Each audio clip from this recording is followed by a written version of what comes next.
வெளியே சுற்றணும்னு எண்ணம் வந்துட்டா மழையாவது வெயிலாவது நம்மளுக்கு ஆக மொத்தம் சுற்றணும். பிள்ளைங்களை தூக்கினும் சுற்றலாம், தனியாகவும் போகலான்ற மாதிரி. இன்றைக்கி நாங்கள் போன இடம் கல்லணைக்கு தான் போனோம். ரொம்ப தூரம்லாம் இல்லை, கொஞ்சம் தூரம் தான் திருச்சியில் இருந்து. நம்ம நேராக போகிறதுக்கு நம்மளுக்கு பிடிக்காது, அதனால் வளைஞ்சி வளைஞ்சி வளைஞ்சி வளைஞ்சி எப்படியோன்னு ஒரு அரை மணி நேரத்தில் போய் சேர்ந்துட்டோம். சூப்பராக இருந்தது. ஆறில் அவ்வளோவா தண்ணி இல்லை, இருந்தாலும் நல்லா இருந்தது பார்க்குறதுக்கு. ஆனால் வெயில் தான், ரொம்ப வெயில். எப்படியோ நான் அந்த இடத்த வந்து சேர்ந்துட்டோம். அந்த சிலையை பார்க்கவே நம்ம எத்தனை டைம் வேணாலும் வரலாம்.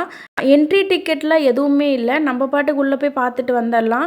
இந்த ஆறு எப்படி உருவானது, இவங்க எப்படி இவங்களோட ஆட்சி காலத்தில் செயல் புரிஞ்சு இந்த வழியை நடத்தினாங்க அப்படின்றது ஒரு இருந்து லாஸ்ட் வரைக்கும் அரசர்கள் எப்படி அவங்களுக்கு வேலை வச்சாங்க, இந்த ஆறு எப்படி கட்டினாங்க, காவேரி ஆறு எப்படி வழி நடத்தினாங்கன்ற மாதிரி கொடுத்துருந்தாங்க.